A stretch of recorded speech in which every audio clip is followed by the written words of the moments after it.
వి gold trusted gold buyers మీరు తాకట్టు పెట్టిన బంగారాన్ని విడిపించి ఈ రోజు ఉన్న మార్కెట్ ధరకు కొనబడును.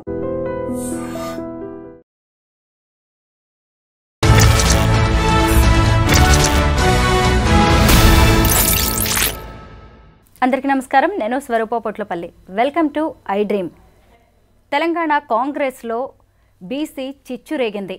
వరంగల్ సభలో కాంగ్రెస్ పార్టీ చేసిన కుల గణన సర్వే అనేది మొత్తం తప్పులమయంగా ఉందని కాంగ్రెస్ ఎమ్మెల్సీ తీన్మార్ మల్లన్న విమర్శించారు. ఆయన ఆరోపణలను ఖండిస్తూ కాంగ్రెస్ క్రమశిక్షణ కమిటీ ఆయనకి షోకాజ్ నోటీసులు ఇచ్చింది.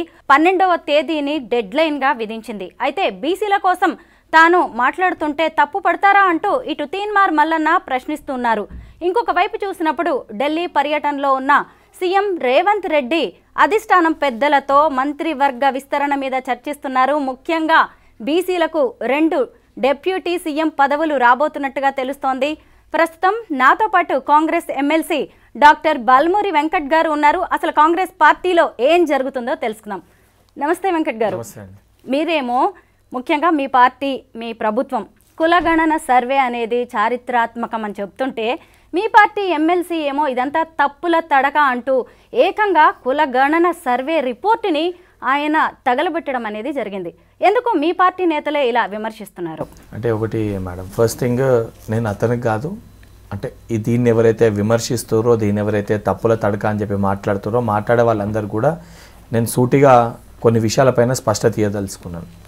ఈరోజు ఏదైతే సంబంధించి లెక్కలపైన, ఆ అంశాలపైన ఈ అంశాలు కరెక్ట్ కాదు, ఈ లెక్కలు కరెక్ట్ కాదు, ఇది ప్రాపర్గా వెరిఫై చేయలేదు అని చెప్పని, ఈ రకంగా ఉండొచ్చు, ఈ రకంగా ఉండే, ఈ మార్పులైనాయి, ఈ చేర్పులైనాయి అని చెప్పి అనేకమైన వగేరా వగేరా వగేరా చాలామంది మాట్లాడుతున్నారు. చాలా క్లియర్గా నేను ఎవరినైనా కూడా అడిగేది ఏంది, చాలా స్పష్టంగా నేను క్వశ్చన్ చేసేది కూడా ఏంది, నిజంగా మీరు ఏదైతే ఇది తప్పు పట్టనీకి ఏదైతే గత ప్రభుత్వం కదా సహకుటుంబ అదేంది కుటుంబ సర్వే అని చెప్పి బీఆర్ఎస్ పార్టీ కదా 2014లో ఒకటే రోజు మొత్తం రాష్ట్ర వ్యాప్తంగా లెక్కలు చేసినట్టు చేసింది కాదు. ఇది చాలా స్పష్టంగా భారతదేశ వ్యాప్తంగా కులగణన జరగాలి, బీసీ సెన్సెస్ ఎంత ఉన్నాయో తేల్చాల్సిన అవసరం ఉంది. ఎవరు పాపులేషన్ ఎంత ఉంటే ఆ పాపులేషన్ని తప్పనిసరిగా ఇవ్వాలనే ఒక దానిపైన చాలా స్పష్టంగా మా రాహుల్ గాంధీ గారు, మా నాయకుడు అనేక సందర్భాల్లో అనేక రాష్ట్రాల్లో ప్రతి చోట ఎక్కడ క్యాంపెయిన్ జరిగినా ఆఖరికి పార్లమెంట్లో కూడా వారి యొక్క స్పీచ్లో దానిపైన అనేక సందర్భాల్లో ప్రస్తావించడం జరిగింది. ఆ ప్రస్తావించిన దాన్ని కాంగ్రెస్ పాలిట రాష్ట్రాల్లో మొదట దీన్ని ఇంప్లిమెంట్ చేసి ఏ రకంగా బీసీ సెన్సెస్ ఎంత ఉన్నాయి, ప్రతి వారు కూడా ఏంటంటే 50% పైన ఉన్నారు, 50% పైన ఉన్నారని చెప్తే, మనం న్యాయస్థానానికి సంబంధించి ఎప్పుడైతే రిజర్వేషన్ అడుగుతామో న్యాయస్థానం డేటా అడుగుతుంది, అఫీషియల్ డేటా ఏది ఎక్కడ అని చెప్పి ప్రశ్నిస్తుంది. అది ఏ దానికి సంబంధించి కూడా మన జనగణన జరిగినప్పుడు ఏంటంటే ఎస్సీ అండ్ ఎస్టీ పాపులేషన్ ఉంటుంది, బీసీలు ఇంతమంది ఉన్నారని ఇక్కడ అఫీషియల్ డేటా లేదు ఇప్పటివరకు. ఆ డేటా లేనప్పుడు దానికి సంబంధించి ఆ రిజర్వేషన్ తీసుకొచ్చే అవకాశం కానీ ఆ యొక్క పరిస్థితే ఉండదు. సో దాన్ని తీసుకురావాలంటే ఏదైనా ఒక రాష్ట్రంలో తప్పనిసరిగా దీన్ని చేసి తీరాలని ఒక దృఢ సంకల్పంతో అది నెరవేరాలని చెప్పని గౌరవ ముఖ్యమంత్రి రేవంత్ రెడ్డి గారు అగ్రకులానికి చెందిన వ్యక్తి అయినప్పటికీ కూడా ఇది చేయాల్సిన అవసరం ఉంది. ఆ బాధ్యత కూడా కాంగ్రెస్ ప్రభుత్వం పైన ఉంది. ఎన్నికల సమయంలో కామారెడ్డి డిక్లరేషన్లో ఆ వాగ్దానం కూడా చేసినాము. ఇచ్చిన మాటని తప్పనిసరిగా నిలబెట్టుకోవాలని ఒక దృఢ సంకల్పంతో కాంగ్రెస్ ప్రభుత్వం అధికారంలోకి రాగానే లాస్ట్ ఇయర్ ఫిబ్రవరి 5th రోజు ఈ యొక్క ప్రాసెస్ని స్టార్ట్ చేయడం జరిగింది. స్టార్ట్ చేసేదో నామమాత్రంగా 1 రోజు 2 రోజులు లేదా 3 రోజులు తూతూ మంత్రంగా పోయి ఏదో లెక్కలు తీసుకొని లేదా ఎవరిని సంప్రదించకుండా ఏదో డేటా తీసుకొని సిస్టంలో తీసుకొని ఎక్కించి పేపర్లతోటి మంత్రివర్గం కూర్చొని రాసుకొని వచ్చే లెక్కలు కాదు ఇవి. ఏదైతే సంబంధించి టీచర్స్ని దీనికి వాడుకోవద్దని చెప్పి సుప్రీంకోర్టు జడ్జిమెంట్ ఉందని తెలిసి ఆ టీచర్స్ సంఘాలని పిలిచి వారిని రిక్వెస్ట్ చేసి రేపటి తరానికి, రేపటి భవిష్యత్తుకి భారతదేశ మార్గదర్శకాన్ని ఒక డైరెక్షన్ ఇయ్యనీకి తెలంగాణ రాష్ట్రంలో ఈ బీసీ కులగణన జరగాలి, దీనికి మీరు సహకరించాలని చెప్పి ఆ టీచర్స్ అసోసియేషన్స్ అందరితోటి మాట్లాడి వారిని ఒప్పించి గవర్నమెంట్లో ఉన్న స్టాఫ్, టీచర్స్ని, ఇతర డిపార్ట్మెంట్స్లో ఉన్న స్టాఫ్ని దాదాపు ఏదైతే 1,03,000 మంది అంటే ఎన్యూమరేటర్స్ పైన దానికి సంబంధించి మానిటర్ చేయడానికి ఆఫీసర్స్ పైన జాయింట్ కలెక్టర్స్గా నోడల్ ఆఫీసర్స్ పైన కలెక్టర్స్ని ఒక ప్రాపర్ సిస్టమ్ని ఏర్పాటు చేసి వారికి ఏ రకంగా చేయాలి ట్రైనింగ్ ఇచ్చి ఒక్కొక్కళ్ళకు కూడా 150 ఇళ్ళ చొప్పున ఒక బ్లాక్ని ఏర్పరిచి అంటే అడ్డగోలుగా ఒక వ్యక్తికి ఎన్ని పడితే అన్ని ఇల్లు కాకుండా ఒక ప్రాపర్ ఒక 45 days ఫస్ట్ టైం పీరియడ్ పెట్టుకొని 150 ఇళ్ళు అంటే రోజుకి కేవలం 10 నుంచి 12 ఇళ్ళు అంటే అక్యురేట్గా కరెక్ట్గా డేటాని సేకరించాలి, ఎక్కడ కూడా తప్పులు జరగకూడదు. దానితో పాటు ఎవరైనా కోర్టుకు వెళ్ళినా ఇటువంటి దానిపైన స్టే రాకుండా దాన్ని ఏ రకంగా ఫామ్ని రూపొందించాలి, కేవలం క్యాస్ట్ కాదు సోషల్ ఎకనామిక్ అన్ని పరంగా అన్ని లెక్కల్ని తీసుకుంటున్నానని చెప్పి జోడీకరించి ఒక ఫామ్ ప్రిపేర్ చేసి ఆ ఎన్యూమరేటర్స్ని ప్రిపేర్ చేసి వాళ్ళకి ట్రైనింగ్ ఇచ్చి 150 ఇళ్ళ చెప్పిన మార్కేషన్ చేసి వాళ్ళు ప్రతి క్షేత్రస్థాయిలో ఆ ఎన్యూమరేటర్స్ ఇంటింటికి వెళ్ళి ఒక్కొక్క ఇంటి సభ్యుల్ని కలిసి వాళ్ళ ఆధార్ కార్డ్స్ తీసుకొని డేటా తీసుకొని ఆ డేటాని ఎంటర్ చేసి ఒక్కొక్క ఫామ్ నింపాలంటే ఎన్యూమరేటర్కి దాదాపు 45 నిమిషాల నుంచి గంట పట్టింది ఒక ఇంట్లో డేటా తీసుకోవాలంటే. ఆ డేటా అంతా కూడా మళ్ళీ సాగ్రిగేట్ చేసి కరెక్ట్గా ఉందా వెరిఫై చేసి మళ్ళీ డేటా ఎంట్రీ ఏదైతే సిస్టంలో దాన్ని ఎంట్రీ చేసి మళ్ళీ దాన్ని క్రాస్ చెక్ చేసి మళ్ళీ కరెక్ట్ ఉందా అని మళ్ళీ రీవెరిఫై చేసి బయటికి వచ్చిన లెక్కలు ఇవి. అంటే దాదాపు సంవత్సర కాలం పాటు స్టార్ట్ అయిన last year February 5th start అయితే మొన్న 5వ తారీఖున దీన్ని అసెంబ్లీలో దీన్ని పెట్టడం జరిగింది. అంటే ఇంత ప్రాసెస్ చేసిన దాన్ని ఇది కరెక్టే కాదు తప్పు అని అంటారు. దేన్ని బేస్ చేసుకొని అంటుండ్రు? అనామతుగా ఏదైతే లాస్ట్ ఇయర్ కదా కేసీఆర్ గారు 2014లో మేము మొత్తం కూడా రాష్ట్ర వ్యాప్తంగా ఒకరోజు దానికి ఏ ప్రొసీజర్ లేదు ప్రక్రియ లేదు ఒకరోజు తీసుకున్న లెక్కలు అది బయట పెట్టింది కాదు అసెంబ్లీలో డిస్కస్ చేసింది కాదు. That is not at all an official document. దాన్ని బేస్ చేసుకొని ఇలా ప్రశ్నిస్తారు.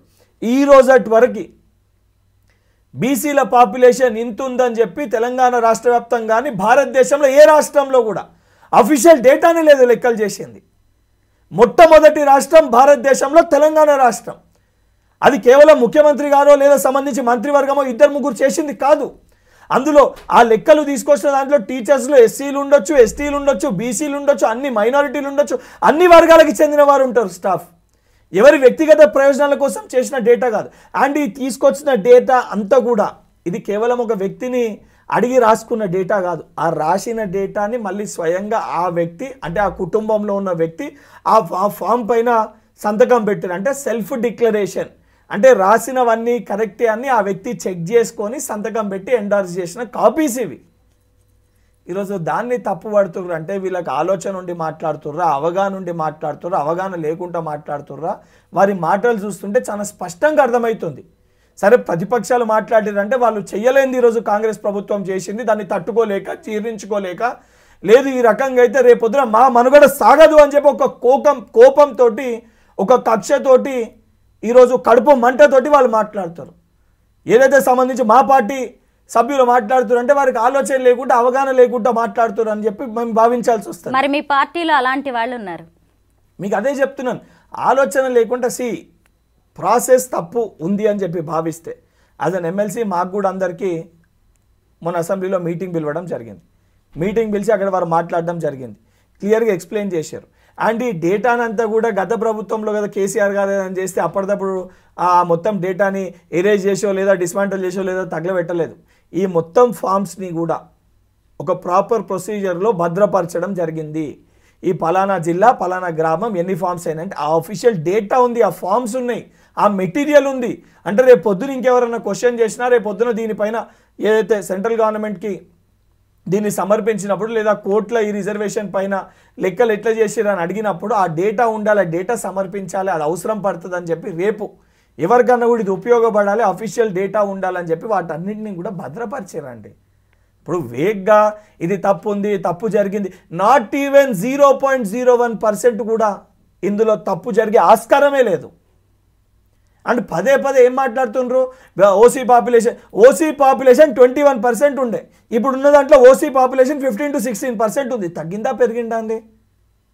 కేసీఆర్ గారు మాట్లాడుతారు మేము ఇచ్చే దాంట్లో 52% ఉందని. 52% మైనారిటీస్, బీసీ మైనారిటీస్ తోటి కలిపి ఉంది. ఈరోజు బీసీ మైనారిటీస్ తోటి కలిపి లెక్కేస్తే 56% ఉంది. అండ్ చాలా క్లియర్గా లాస్ట్ టైం ఉన్నదానికి 16 లక్షల మంది రాలేదు, 97% ఏదైతే సంబంధించి డేటా వచ్చింది, ఆ 3% రాలేదు. అందులో 16 lakh మెంబర్స్ ఏదైతే హౌస్ హోల్డ్స్ అని సంబంధించిన ఆ డేటా రాలేదు, 16 లక్షలదని చాలా స్పష్టంగా మేమే బయట పెట్టినాం కదా, ప్రభుత్వం బయట పెట్టిన దాంట్లోనే ఉంది. దాంట్లో కేసీఆర్ గారు, కేటీఆర్ గారు, హరీష్ రావు గారు దీన్ని తప్పుదో పట్టించి దీన్ని భాగస్వాములు కావద్దని చెప్పి బీఆర్ఎస్ పార్టీ నాయకులు కొంతమంది బయట రాష్ట్రాల్లో లేదా బయట దేశాల్లో అవుట్ ఆఫ్ స్టేషన్ వెళ్ళి ఇంటికి తాళాలు వేసిన వారు లేకపోతే వేరే జాగాలో ఉన్నవారు అసొంటి సంబంధించిన కొన్ని ఇష్యూస్ ఉన్నాయి, అవన్నిటిని కూడా బయట పెట్టడం జరిగింది. ఇంత క్లియర్గా, ఇంత ట్రాన్స్పరెన్సీగా, ఇంత అక్యురేట్గా బయట పెట్టినాక కూడా దాన్ని తప్పుపడుతురంటే వాళ్ళని ఏమనాలండి? మనం ఈ సందర్భంగా వరంగల్ సభలో తీన్మార్ మల్లన్న చేసిన కొన్ని వ్యాఖ్యల్ని మాట్లాడుకోవాల్సిందే, చర్చించుకోవాల్సిందే. ముఖ్యంగా ఆయన ఈ కులగణన సర్వే వల్ల బీసీలకు అన్యాయం జరుగుతోందని వాపోయారు. అలాగే రెడ్డి వెలమలను టార్గెట్ చేసి మాట్లాడారు.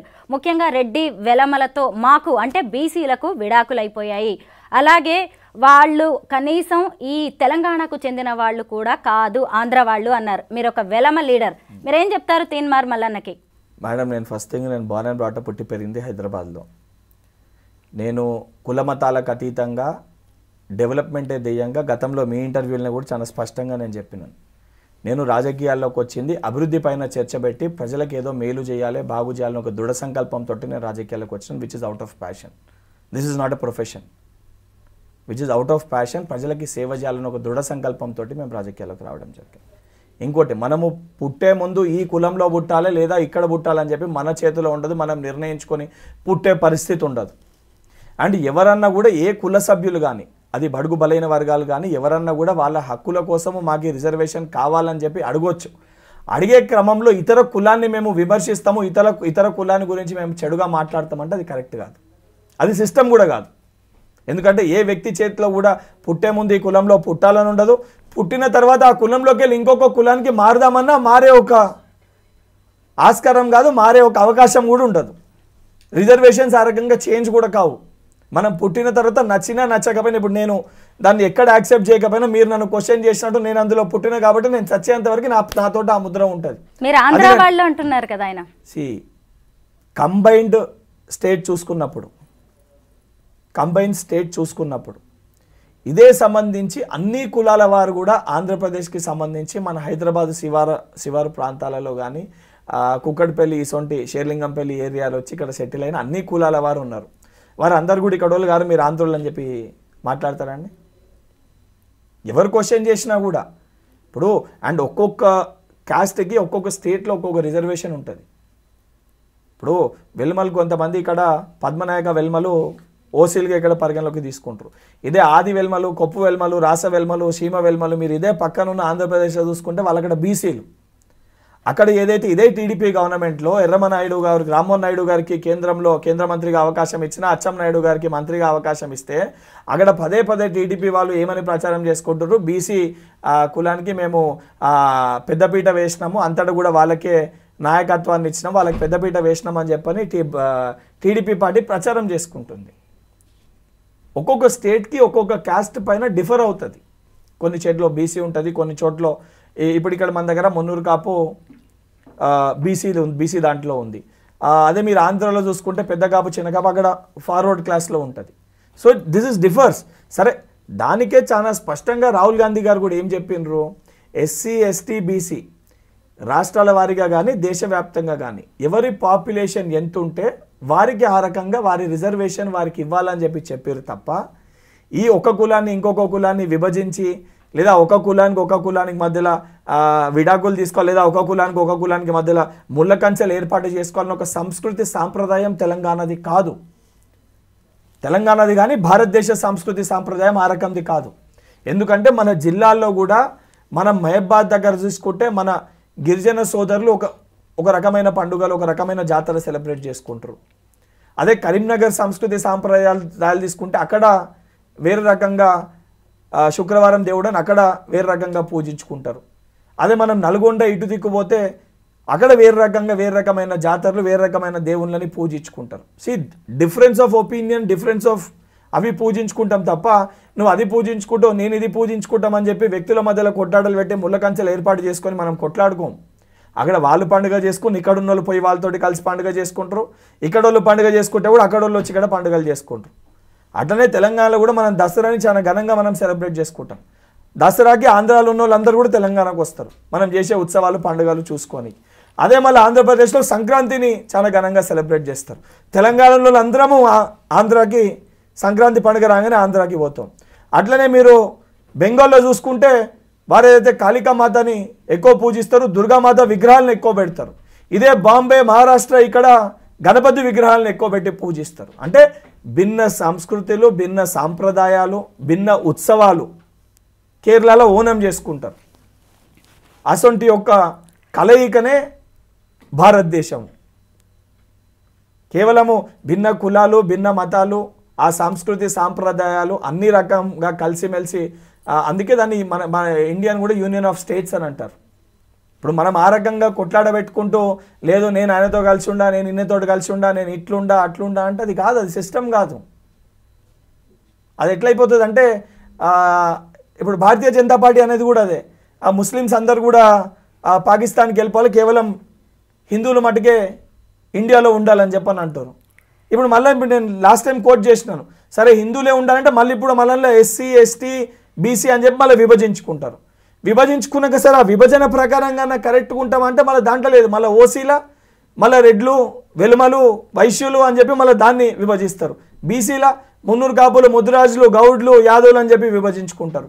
మళ్ళీ ఎస్సీల మాదిగా మాల అని చెప్పి విభజించుకుంటారు. మళ్ళీ ఎస్టీల లంబాడ కోయ గోండు అని చెప్పి మళ్ళీ అక్కడ విభజించుకుంటారు. సరే ఈ విభజించుకునే కరెక్ట్గా ఉన్నాయా మళ్ళీ అంటే మళ్ళీ అందులో వెలుమలల్లా కొప్పు వెలుమలు, రాస వెలుమలు, సీమ వెలుమలు, ఆది వెలుమలు, మళ్ళీ రెడ్ల ముట్టాటు రెడ్లు గుట్టాటు రెడ్లు. అదేవిధంగా మళ్ళీ యాదవుల గొల్ల కుర్మ అంటే మళ్ళీ ఎస్సీల మళ్ళీ మాలలో మళ్ళీ సబ్ క్యాస్ట్, మళ్ళీ మాదిగల సబ్ క్యాస్ట్. అంటే విభజించుకుంటూ వెళ్తే విభజన తప్ప అభివృద్ధి అనేది ఉండదు. సో వీటన్ని రకంగా ఉండకుండానే చాలా స్పష్టంగా ఎవరు పాపులేషన్ ఎంత ఉంటుంది ఆ రకంగా వారికి రిజర్వేషన్ ఇస్తూనే అందరము కలిసిమెలిసి యునైటెడ్గా ఉండాలనేదే కాంగ్రెస్ పార్టీ ఐడియాలజీ కానీ కాంగ్రెస్ పార్టీ సిద్ధాంతం కానీ. అదే సభలో ఆయన సీఎం రేవంత్ రెడ్డిని ఉద్దేశించి కూడా కొన్ని కామెంట్స్ చేశారు. ముఖ్యంగా తెలంగాణ రాష్ట్రానికి చివరి ఓసీ సీఎం రేవంత్ రెడ్డి, అలాగే 2028లో రాబోయేది బీసీ సీఎం అని కూడా వ్యాఖ్యానించారు. ఒకవైపు బీసీ వాదన ఎత్తుకొని ఇంకొక వైపు సీఎం రాబోయేది బీసీ సీఎం అని ఆయన అనడం వెనక రాజకీయ వ్యూహం ఏమైనా ఉందా, లేదంటే సీఎం సీటు మీద ఆయన ఏమైనా కన్నేశారా? ఒకటి మేడం, ఇప్పుడు నా దురదృష్టం ఏంటంటే ఈ అంశంపై నన్ను మాట్లాడితే ఇప్పుడు మీరే అన్నారు నువ్వు ఒక వెల్మ నాయకుని కాబట్టి నేను ఏం మాట్లాడినా కూడా నేను ఒక అగ్రకులాన్ని వ్యక్తిని లెక్క చూసి ఆ రకంగా అదే పర్సెప్షన్లో ఎవరన్నా కూడా ఎగ్జాగ్రేట్ చేసుకొని ఊహించుకుంటారు. కానీ నార్మల్గా నేను చెప్పేది ఏంటంటే ఎవరు 100% బీసీ ముఖ్యమంత్రి కావాలి, ఉండాల్సిన అవసరం ఉంటుంది. సరే ఎవరు అవుతారు ఏంది అనేది ఆ రోజు ప్రజలు నిర్ణయిస్తారు. అందులో ఎవరిని రిప్రజెంట్ చేయాలి, ఎవరు కావాలనేది ప్రజా అభిప్రాయం అనేది. అది కేవలం ఒక వ్యక్తో ఇద్దరు వ్యక్తులు లేదా ఒక గ్రూప్ ఆఫ్ పీపుల్ కాదు.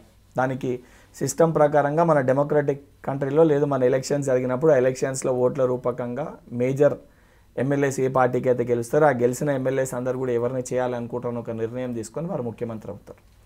అందులో కేవలము క్యాస్ట్తో పాటు మన గుణము, మనం రాష్ట్రానికి చేసిన మంచి పనులు చేయాలనుకుంటున్న మన తత్వము అన్నీ కూడా దాంట్లో యాడ్ ఆన్ అవుతాయి. కొన్ని రాష్ట్రాలలో అసలు వారి పాపులేషన్ లేకపోయినా కొన్ని కాన్స్టిట్యున్సీస్లో వారి పాపులేషన్ కనీసం 0.0103% ఉన్నా కూడా అక్కడ ప్రజా ఆదరణ, ప్రజలకున్న ఒపీనియన్ ఆ ఎమ్మెల్యేని 1 సార్లు 2 సార్లు 3 సార్లు 4 సార్లు 5 సార్లు కంటిన్యూస్గా గెలిపిస్తారు. ఆ గెలిపించి ఓట్లు వేసే దాంట్లో ఎస్సీలు ఉన్నారు, ఎస్టీలు ఉన్నారు, బీసీలు ఉన్నారు, ఓసీలు ఉన్నారు, మైనార్టీలు ఉన్నారు, అందరు ఉన్నారు. ఎందుకు ఆ నాయకుడు అన్ని వర్గాల్ని కలుపుకొని ఒక కలయికగా ఆ కాన్స్టిట్యున్సీ అభివృద్ధి పదంగా ముందుకు తీసుకొని వెళ్తున్న ఒక భావనలో ప్రజలు గెలిపిస్తారు. అండ్ ఆశ ఉండడంలో ఎవరికన్నా ఆశ ఉంటుంది. బీసీలో పుట్టిన వారికి లేదు మా వారు కావాలని ఆశ ఉంటుంది. మళ్ళీ దాంట్లో ముద్రాజ్ వాళ్ళకి మా ముద్రాజ్ నాయకుడు ముఖ్యమంత్రి కావాలని ఉంటుంది. ఆ మున్నూరు కాపు వాళ్ళకి మా మున్నూరు కాపు నాయకుడు ముఖ్యమంత్రి కావాలని ఉంటాడు. మా యాదవ్ సోదరులకు యాదవ్ ముఖ్యమంత్రి కావాలని ఉంటుంది. గౌడ్ సోదరులకి గౌడ్ ముఖ్యమంత్రి కావాలని ఉంటారు. ఓసీలో కూడా అట్లనే ఉంటుంది. వెల్మ వారికి వెల్మ కావాలని ఉంటుంది, రెడ్డి వారికి రెడ్డి కావాలని ఉంటుంది, వైశ్య వారికి వైశ్య కావాలని ఉంటుంది. ఉండడాన్ని తప్పు పట్టట్లే, కానీ అది మన ఒక్కరి చేతిలో ఉన్న నిర్ణయం కాదు. అది ఆ నిర్ణయం కోసం మనమేదో కావాలని చెప్పని వ్యక్తుల మధ్యలో కొట్లాడబెట్టి లేదు కొట్లాడుకున్నామని అంటే రేపొద్దున డెవలప్మెంట్ పోతుంది, అన్ని పక్కన పోతాయి. కేవలం డిస్కషన్స్, సెంటిమెంట్, ఎమోషన్స్ పైన రాజకీయాలు నడుస్తాయి. దానివల్ల అందరూ నష్టపోతారు. డెవలప్మెంట్ పైన డిస్కషన్ జరిగినప్పుడు ఏంటంటే రాష్ట్రం అభివృద్ధి చెందుతుంది, మనం కూడా అభివృద్ధి చెందుతాము, అందరూ బాగుపడతారు. లేదు ఓన్లీ విభజన పైన మనం డిస్కషన్ చేసినప్పుడు విభజననే మిగులుతుంది, డెవలప్మెంట్ అనేది ఉండదు. తీన్మార్ మల్లన్న తన వాదనని చాలా స్ట్రాంగ్గా వినిపిస్తున్నారు. అసలు ఏంటి ఈ రేంజ్లో మాట్లాడుతున్నారు, సొంత పార్టీ మీదే అని చెప్పి జనం కూడా చూస్తున్నారు. సీతక్క ఒక్కరే రెస్పాండ్ అయ్యారు, అసలు పార్టీలో ఉన్నావో లేదో తేల్చుకో అని కూడా ఆమె చెప్పడం జరిగింది. అయితే ఈ సందర్భంగా ఇప్పుడు శాసనమండలి సమావేశాలు జరుగుతున్నాయి, మీరందరూ కలిగి ఎమ్మెల్సీస్, మరి మీ మధ్య ఏం చర్చ జరగట్లేదా? మీరు తీన్మార్ మల్లన్నను కూడా కలిశారు మండలిలో. ఒకటి మల్లన్న నా సహచరుడు, మల్లన్నది కూడా నా పక్కన సీటే మండలిలో. ఒక లైన్, ఒక పార్టీ లైన్లో ఉన్నప్పుడు, ఒక విధి విధానాలు ఉన్నప్పుడు, ఒక పాలసీ తీసుకొని వచ్చినప్పుడు ఆ పాలసీ పైన మనకేమైనా డౌట్స్ ఉంటే పాలసీ రెడీ కాకముందు 100% కాంగ్రెస్ పార్టీలో ఆ స్వేచ్ఛ, స్వాతంత్రం ఉంటుంది, మనం ప్రశ్నించగలుగుతాం. మేము దాన్ని ఎక్కడ డిఫర్ అవ్వట్లే. అండ్ ఎక్కడైనా ఏమైనా తప్పులు జరిగినప్పుడు దానిపైన 100% యూ హ్యావ్ కంప్లీట్ రైట్, నువ్వు వెళ్ళి ప్రశ్నించి చెక్ చేసుకొని వెరిఫై చేసుకునే ఒక అవకాశం మా అందరికీ ఉంది. కానీ వెరిఫై చెయ్యకుండా దాన్ని 100% చాలా క్లియర్ కట్గా 100% ట్రాన్స్పరెన్సీ తోటి చేసిర్రని తెలిసినాక కూడా గతంలో ఏ డేటా లేకుండా వేగ్గా ఇంతుంది, అంతుంది, ఇంత ఎట్లయితుంది, అంత ఎట్లయితుంది అని చెప్పి మాట్లాడతారు. ఆ మాట్లాడే అంశాలకి అసలు అథెంటిసిటీయే లేదు. అథెంటిసిటీ లేకుండా మాట్లాడినప్పుడు పార్టీ స్ట్రక్చర్, పార్టీ విధి విధానాలకి వ్యతిరేకంగా వెళ్ళినప్పుడు 100% దానిపైన క్రమశిక్షణ చర్యలు అనేవి తప్పనిసరిగా ఉంటాయి. ఇప్పుడు నేను నికార్సైన కాంగ్రెస్ పార్టీ కార్యకర్త, నేను కాంగ్రెస్ పార్టీలో చేరింది, కాంగ్రెస్ పార్టీ విధి విధానాలు నచ్చి, కాంగ్రెస్ పార్టీ ఐడియాలజీ నచ్చి నేను కాంగ్రెస్ పార్టీలో చేరినాను. అంటే ఆ సిస్టమ్ పైన ఉన్న గౌరవం, రాహుల్ గాంధీ గారి పైన ఉన్న గౌరవంతో నేను కాంగ్రెస్ పార్టీలో చేరినాను. నేను రాజకీయ పరంగా, రాజకీయ సిద్ధాంతాలు కూడా డాక్టర్ టి పురుషోత్తం రావు గారని తెలంగాణ చిత్రపటాన్ని ఆవిష్కరించి, ఎవరైతే తెలంగాణ చిత్రపటాన్ని ఆవిష్కరించి నికార్సైన కాంగ్రెస్ పార్టీ కార్యకర్తగా ఉన్న వారి దగ్గర నేను వారిని గురువుగా భావించి వారి దగ్గరికి వెళ్ళి నేను శిక్షణ తీసుకొని రాజకీయాల్లోకి వచ్చినాను. అండ్ కాంగ్రెస్ పార్టీలో ఉన్నంత స్వేచ్ఛ తెలంగాణ రాష్ట్రం కోసం కాంగ్రెస్ పార్టీ నాయకులు కాంగ్రెస్ పార్టీలో ఉంటూ కూడా రాష్ట్రం కోసం రాజీనామా చేసి కొట్లాడారు. ఆ స్వేచ్ఛ కేవలము భారతదేశంలో ఉన్న ఏకైక పార్టీ కాంగ్రెస్ పార్టీ. కానీ ఇక్కడ ఉన్న సిచ్యువేషన్ కంప్లీట్ డిఫరెంట్. నిజంగానే ఏదైనా అథెంటిక్ అఫీషియల్ డేటా మన దగ్గర ఉండి ఆ డేటాని మనం చూపించి, లేదు ఈ డేటాలో మార్పులు చేర్పులు ఉన్నాయి, ఈ డేటాలో తప్పు తడకలు జరిగినాయి అని అంటే దాన్ని ఒప్పుకోవచ్చు. గతంలో అసలు డేటానే ఎక్కడ లేదు. లేకుంటే ఎవరన్నా వ్యక్తులు ఈ రకంగా బయటకు వచ్చి విమర్శలు చేసి, వాళ్ళు మా పార్టీ వాళ్ళు ఉండొచ్చు, ఇతర పార్టీ వాళ్ళు ఉండొచ్చు, 100% దాన్ని వాళ్ళ సొంత రాజకీయ ప్రయోజనాల కోసం వారు చేస్తున్నారని చెప్పి భావించాల్సి వస్తుంది. అది ఎవరు చేసినా అదే రకంగా భావించాల్సి వస్తుంది. ఎందుకంటే చాలా క్లియర్గా నువ్వు వచ్చి చెక్ చేసుకో, వెరిఫై చేసుకునే ఒక అవకాశం నీకుందని చెప్పి పార్టీ క్లియర్గా చెప్పింది. ఆ సంబంధించిన ప్లానింగ్ కమిషన్ అధికారులు కూడా, ఐఏఎస్ ఆఫీసర్లు కూడా ఎక్కడెక్కడ ఏమేమి డౌట్స్ ఉన్నాయి వెరిఫై చేసుకోమని చెప్పారు. నాకు కూడా మొదట్లో అనుమానాలు ఉంటే ఆ మీటింగ్ సంబంధించి పెట్టినప్పుడు నేను కొన్ని ప్రశ్నించినాను, కొన్ని అనుమానాలను అడిగినాను. నాకు కొన్ని అవగాహన ఉండే. పాపులేషన్ పైన కొంతమంది మాట్లాడుతారు, 3,50,00,000 పాపులేషన్ ఉంటే ఇప్పుడు కేవలం 21 లక్షలే పెరిగినాయా, అంతట్లో పెరుగుతుంది, ఇంకెక్కువ పెరగాలి కదా, 11 ఏళ్ళలో 12 ఏళ్ళలో ఇంకెక్కువ పెరగాలి కదా అని అంటారు. అది బయట వాళ్ళు మాట్లాడారు అంటే సరే ఆలోచన లేకుండా మాట్లాడారు అని అనుకోవచ్చు. ఇప్పుడు as a doctor fertility rate అనేది ఒకటి ఉంటుంది. 2.1 అనేది మన పాపులేషన్ బ్యాలెన్స్ అవ్వడానికి ఏ స్టేట్ కన్నా కూడా 2.1 రేషియో ఉందనంటే ఫర్టిలిటీ రేట్ మన పాపులేషన్ బ్యాలెన్స్ అవుతుందని చెప్పి భావించవచ్చు. కానీ తెలంగాణ ఫర్టిలిటీ రేట్ అనేది 1.7 ఉంది. అంటే మన population day by day decrease అవుతుంది. అంటే 1 చైల్డ్ 2 చైల్డ్కి వెళ్ళి ఇప్పుడు మనకంటే ముందు 3 children 4 children 5 childrenకి వెళ్ళి ఈరోజు నన్ 1 2 కాడికి maximum is 2, minimum is none. And entire south India population decrease అవుతుంది, నార్త్ ఇండియా పాపులేషన్ పెరుగుతుంది. ఇది అఫీషియల్ డేటా, ఇది నేనేదో నా సొంతంగా చెప్తుంది కాదు. దానిపైన అట్లయితే తగ్గుతుంది, ఇట్లయితే తగ్గుతుంది అని అంటే అది మనం ఊహించుకొని, అంటే ఊహకి మనం ఊహించుకొని చెప్పగలిగితే ఎన్నన్నా చెప్పొస్తుంది. ఇప్పుడు కొంతమంది నాయకులు నా దగ్గరకు వచ్చి మాట్లాడతారు, పాపులేషన్ తీసుకొచ్చి అరే నువ్వు ఏంది ఇప్పుడు ఓసీ పాపులేషన్ 21 కెళ్ళి 16కి వచ్చింది, మరి వాళ్ళు కూడా కొంతమంది అడుగుతారు కదా, ఇప్పుడు దానిపైన కూడా క్వశ్చన్ చేస్తారు కదా, మరి ఓసీ పాపులేషన్ 21 కెళ్ళి 16 మరి 6% తగ్గిందని అడుగుతారు. అది కిందకి వెళ్ళి ఇంటింటికి తిరిగి తీసుకొచ్చిన డేటా, అది మనమేదో మన చేతులతోటి లెక్కలేసిన డేటా కాదు అది. తీన్మార్ మల్లన్న ఈ రేంజ్లో కామెంట్స్ చేస్తుంటే అసలు కాంగ్రెస్ ఎలాంటి యాక్షన్ తీసుకుంటుంది అతని మీద అని అందరూ ఆసక్తిగా ఎదురు చూస్తున్నారు. ఎవరన్నా కూడా పార్టీ సిస్టమ్కి డిసిప్లిన్ తప్పి సొంత ప్రయోజనాల కోసము మాట్లాడినప్పుడు బాధ్యతతోటి వారికి ఒక్కసారి 2 సార్లు షోకాజ్ ఇచ్చి ఎక్స్ప్లెనేషన్ అనేది అడగడం జరుగుతుంది. క్రమశిక్షణ కమిటీ అనేది ఉంటుంది. దాని తర్వాత కూడా వారి వివరణ సరిగా లేకపోతే ఎవరున్నా కూడా 100% డిసిప్లినరీ యాక్షన్ అనేది తీసుకోవడం జరుగుతుంది. మీ పార్టీ షోకాజ్ నోటీసులు ఇచ్చిన తర్వాత కూడా తగ్గేదే లేదు అంటున్నారు తీన్మార్ మల్లన్న. ఆ తర్వాత ఇంకా ఎక్కువ కామెంట్స్ చేశారు. ఒక విషయం, ఈ రోజు కూడా నేను వారిని ఒక సోదరుని లెక్క భావిస్తా. వారు కూడా కింది స్థాయికి వెళ్ళి కష్టపడి, సరే వారి విధానాలు వేరే రకంగా ఉన్నా, వారి ఐడియాలజీ వేరే రకంగా ఉన్నా, అన్నిటినీ నమ్మి భావించి వారు ఈరోజు కాంగ్రెస్ పార్టీ ఐడియాలజీ నచ్చి, రాహుల్ గాంధీ గారి విధానాలు నచ్చి వారు కాంగ్రెస్ పార్టీలో చేరినప్పుడు వారు కూడా ఒకసారి పునరాలోచించుకోవాలి. నేను దేనిపైన మాట్లాడుతున్నా, ఏ అంశాలపైన మాట్లాడుతున్నా, ఇది కరెక్టా కాదా అనేది వారు ఒకసారి పునరాలోచించుకొని, వారికి ఏమైనా అనుమానాలు ఉంటే మా పార్టీలో చాలా క్లియర్గా పార్టీ పరంగా నీకేమైనా అనుమానాలు ఉంటే ఇక్కడ పిసిసి అధ్యక్షుడు గారిని కలిసి మహేష్ కుమార్ గౌడ్ గారికి విన్నపించుకోవచ్చు. లేదా ప్రభుత్వ పరంగా తప్పులు జరుగుతున్నాయని చెప్పి భావించితే ముఖ్యమంత్రి గారు, ఉప ముఖ్యమంత్రి గారు ఉంటారు. లేదు ఇక్కడ నాకు కరెక్ట్ లేదు, వీళ్ళు ఎవరిపైన నాకు నమ్మకం లేదు అని చెప్పి నువ్వు భావించినప్పుడు దీపాదాస్ మున్షి గారి దగ్గరికి వెళ్ళొచ్చు. లేదు ఇక్కడ కూడా లేదు, నాకు అన్యాయం జరుగుతుంది, నా మాట ఎవరు పట్టించుకుంటలేరంటే ఆర్గనైజేషనల్ ఇన్ఛార్జ్ కేసీ వేణుగోపాల్ గారి దగ్గరికి వెళ్ళొచ్చు. లేదా మా అధ్యక్షుడు మల్లికార్జున్ ఖర్గే గారి దగ్గరికి వెళ్ళొచ్చు. లేదా మా ఎల్ఓపి లీడర్ రాహుల్ గాంధీ గారిని కలిసి మీరు ఎక్స్ప్లెనేషన్ ఇవ్వచ్చు. But there is a proper system to explain your grievances. సరే నీ ప్రశ్నకి పరిష్కారం దొరుకుతుందని నేను చెప్పా, కానీ 100% ఏదో ఒక పాయింట్లో నీ ప్రశ్నకి సమాధానం అయితే దొరుకుతుంది. ఇఫ్ నువ్వు అడిగేది కరెక్ట్ అయితే 100% పరిష్కారం దొరుకుతుంది. నువ్వు అడిగేది కరెక్ట్ కాకపోతే సమాధానం అయితే దొరుకుతుంది.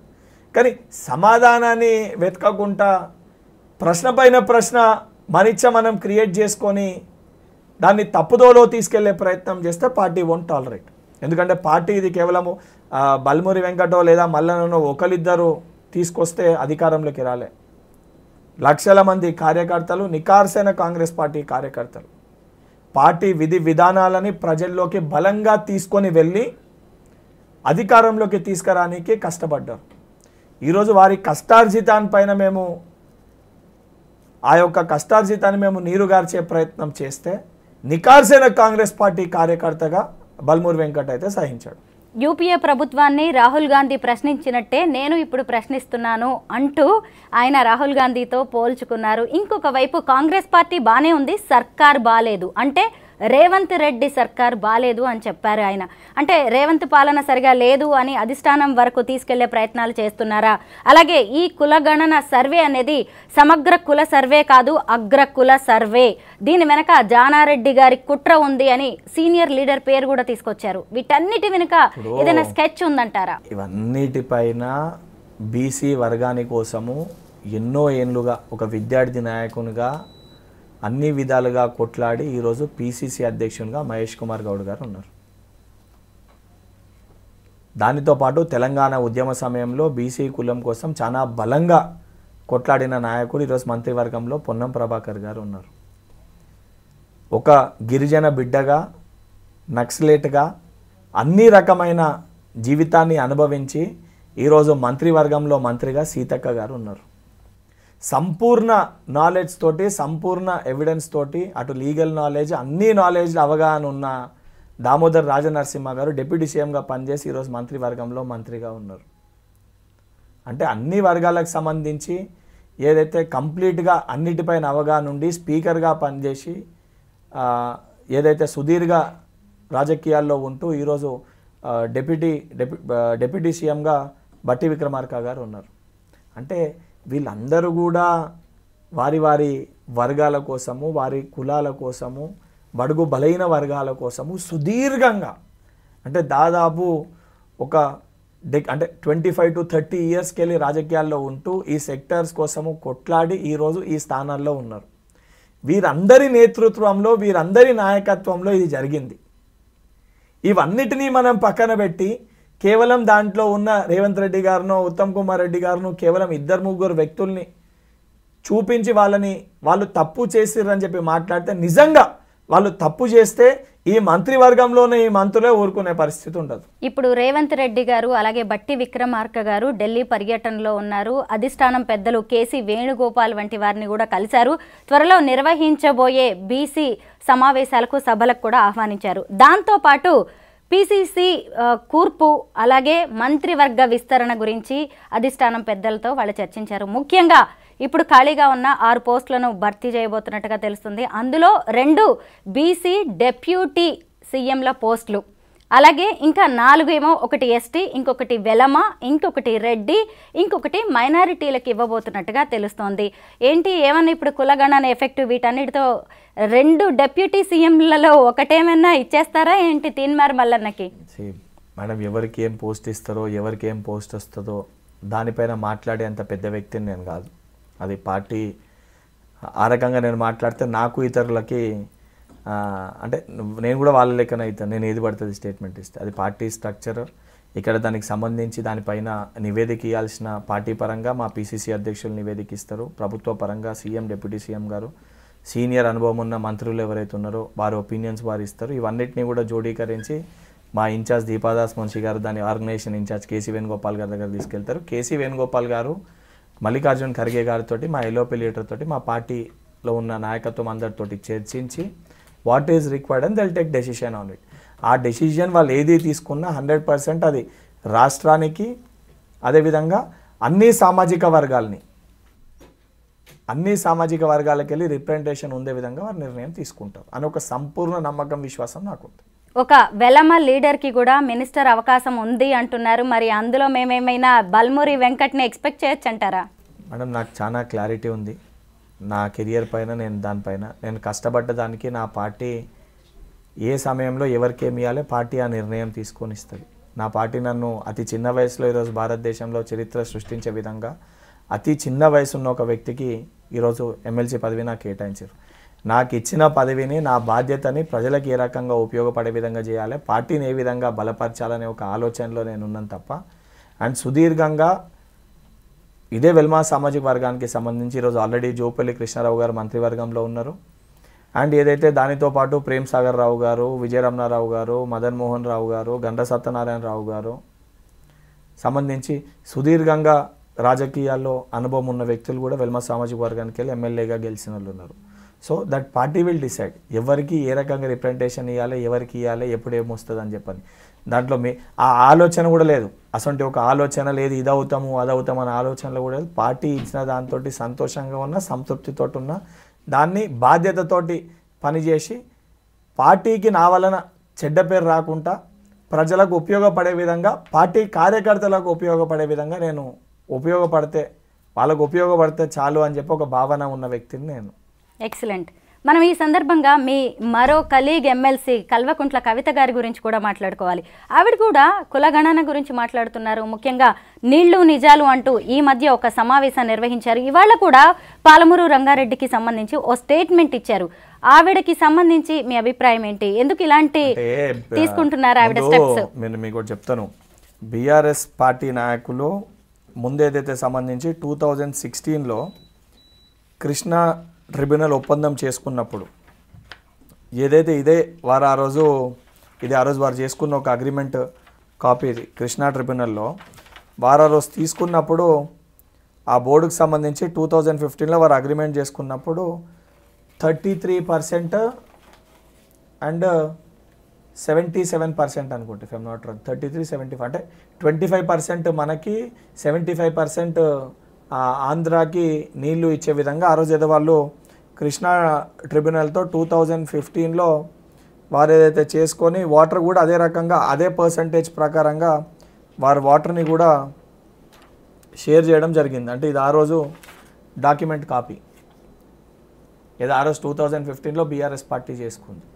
దాని తర్వాత సరే ఆ వాటర్ పర్సంటేజ్ అనేది దానికి కొన్ని డైరెక్షన్స్, ఆ రివర్ బేసిన్ కొన్ని ఉంటుంది, అంటే ఏ రకంగా వాటర్ షేర్ అనేది జరగాలనేది. ఆ జరిగినప్పుడు ఆంధ్రప్రదేశ్కి మనకు రావాల్సిన అన్నీ కూడా తీసుకుపోయి ఆంధ్రప్రదేశ్ తోటి ఒప్పందాలు చేసుకొని ఇచ్చేసారు. కనీసము ఆ మహబూబ్ నగర్, ఆ నల్గొండ ప్రాంతాలందరికీ కూడా డ్రింకింగ్ వాటర్ లేదు. ఇదే పాలమూరు ఈ ప్రాజెక్ట్కి వెళ్ళి సంబంధించి డ్రింకింగ్ వాటర్ రావాలి. ఆ డ్రింకింగ్ వాటర్ కూడా తీసుకురాలేకపోయారు. ఈరోజు కాంగ్రెస్ ప్రభుత్వం వచ్చినాక అదే పాలమూరు రంగారెడ్డి ప్రాజెక్ట్కి వెళ్ళి ఈరోజు కోర్టుకు సంబంధించి నివేదిక సమర్పించి పర్మిషన్ తీసుకొని ఈరోజు డ్రింకింగ్ వాటర్ సప్లై కూడా తీసుకురావడం జరిగింది మా ప్రభుత్వం వచ్చినాక. అండ్ కవిత గారు ఈరోజు బయటికి వచ్చి పాలమూరు రంగారెడ్డికి నేషనల్ స్టేటస్ తోటి బీజేపీ పార్టీ పైన కాంగ్రెస్ పార్టీ కొట్లాడాలని చెప్పి మాట్లాడుతారు. బీజేపీ పార్టీతోటి కాంగ్రెస్ పార్టీ ఏ రకంగా కొట్లాడుతుందో చాలా స్పష్టంగా ఈ సంవత్సర కాలంలో చాలా క్లియర్ కట్గా కనబడుతుంది. అండ్ కృష్ణా ట్రిబ్యునల్ ఇష్యూలో కూడా ఆ తేలే వరకన్నా 50-50 అని రావాలి ఆంధ్ర తెలంగాణకి, తర్వాత మాకు 70% రావాలి, మీరు 30% తీసుకోవాలనే దానిపైన కూడా చాలా క్లియర్ కట్గా కాంగ్రెస్ పార్టీ కొట్లాడుతుంది. కర్ణాటక ఒక దానికి నేషనల్ స్టేటస్ ఇచ్చిర్రు, ఇక్కడ తెలంగాణ దానికి ఇస్తలేదనే దానిపైన అనేక సందర్భాల్లో దాని రిప్రజెంటేషన్ ప్రధానమంత్రి గారికి ముఖ్యమంత్రి గారు వివరించారు. ఆ సంబంధించిన జలశక్తికి పెట్టాల్సిన లేఖలు పెట్టిర్రు, అక్కడ మాట్లాడిన వ్యక్తులతో మాట్లాడాల్సిన సంబంధించిన డిపార్ట్మెంట్స్తో మాట్లాడుతారు. అన్నిటిపైన కేంద్ర ప్రభుత్వం సహకరించకపోయినా కొట్లాడి ఎన్ని నిధులు తీసుకురాగలుగుతాం అన్ని నిధులు తీసుకొచ్చే ప్రయత్నం చేస్తున్నాము. దానితో పాటు ఇతర తెలంగాణ రాష్ట్రాన్ని అభివృద్ధి పదంలో ముందుకు తీసుకొని వెళ్తూ ఇతర దేశాల్లో దావోస్ వంటి ఎకనామిక్ ప్లాట్ఫామ్స్లో కూడా పెద్ద ఎత్తున ఇన్వెస్ట్మెంట్స్ని తెలంగాణ రాష్ట్రానికి తీసుకురాగలుగుతున్నాం. ఇంత చిత్తశుద్ధితోటి మేము పనిచేస్తుంటే లోపాయిగా ఒప్పందాలు వారి తండ్రి గారు వీరు జైల్లో వెళ్లకుండా వీళ్ళు చేసిన స్కాములు బయటపడకుండా వీళ్ళు కాపాడుకోనికి గల్లీలో కుస్తీ ఢిల్లీలో దోస్తీ అని చెప్పి అసలు టీఆర్ఎస్ పార్టీ బీఆర్ఎస్గా మారిందంటేనే తెలంగాణ రాష్ట్ర సమితి కాస్త భారతీయ రిస్తదార్ సమితిగా మారింది. టీఆర్ఎస్ పార్టీ తెలంగాణ రాష్ట్ర సమితిగా ఉండే, అది బీఆర్ఎస్ పార్టీగా మారనీకి ఉద్దేశం ఏందే, బీఆర్ఎస్ ఫుల్ ఫామే భారతీయ రిస్తదార్ సమితి, వాళ్ళ ఫుల్ ఫామే అది. వాళ్ళు దాన్ని కంప్లీట్గా తెలంగాణ రాష్ట్రాన్ని మర్చిపోయి విస్మరించి ఈరోజు బీజేపీ పార్టీ తోటి ఢిల్లీలో దోస్తీ పెట్టుకొని లోపాయికి ఒప్పందాలు చేసుకుంటుంది బీఆర్ఎస్ పార్టీ. మాకు చిత్తశుద్ధి ఉంది, బీజేపీతో ఏ రకంగా కొట్లాడాలి, ఏ రకంగా నిధులు తీసుకురావాలనేది మాకు తెలుసు. 100% కొట్లాడి తీసుకొచ్చే ప్రయత్నం చేస్తాము. రాకపోతే నిజంగా బీఆర్ఎస్ పార్టీకి చిత్తశుద్ధి ఉంటే ఆ అంశాలపైన కవిత గారు తెలంగాణ ప్రజలకి చెప్పే ముందు, ఇటువంటి అంశాల ప్రెస్ని అడ్రస్ చేసే ముందుగా గజ్వెల్ ఫార్మ్ హౌస్కి పోయి వారి తండ్రి గారికి వారు వివరించాలి. ఒక బిడ్డగా తండ్రి ఏదైతే సంబంధించి ప్రధాన ప్రతిపక్ష పార్టీ నాయకునిగా ఉండి ప్రజల మధ్యలో లేకుండా, ప్రజల అంశాలపైన చర్చలో పాల్గొనకుండా, అంశాలపైన మాట్లాడకుండా ఫార్మ్ హౌస్కే పరిమితి అయినప్పుడు ముందుగా వారికి పార్టీలో ఉన్న ఒక సభ్యురాలిగా, పార్టీలో ఉన్న ఒక ఎమ్మెల్సీగా, యాజ్ అ పార్ట్ ఆఫ్ పార్టీలో సభ్యురాలిగా, వారి పార్టీ అధ్యక్షులుగా వారి తండ్రి గారు ఉన్నారు, అదేవిధంగా ప్రధాన ప్రతిపక్ష పార్టీ నాయకునిగా ఉన్నారు. వారి బాధ్యతని వారికి గుర్తు చేసి ముందుగా వారిని అసెంబ్లీకి తీసుకొచ్చే ప్రయత్నం చేయాలి కవిత గారు. కాంగ్రెస్ పార్టీలో స్వేచ్ఛా స్వాతంత్రాలు ఎక్కువని, అంతర్గత పోరు అలాగే వర్గ పోరు విభేదాలు ఎక్కువని మనం చాలాసార్లు విన్నాము, చూసాం కూడా. అయితే మొత్తానికి అందరినీ ఏకతాటి మీదకి తీసుకొచ్చేసి తెలంగాణలో కాంగ్రెస్ గవర్నమెంట్ వచ్చేలా చేసిన ఘనత రేవంత్ రెడ్డి గారికి దక్కుతుంది. బట్ ఇప్పుడు తీన్మార్ మల్లన్న లాంటి వాళ్ళ మీద పార్టీ కావచ్చు, ప్రభుత్వం ఎలాంటి చర్య తీసుకుంటుందో అని అందరూ ఎదురు చూస్తున్నారు. Thank you so much Venkat గారు.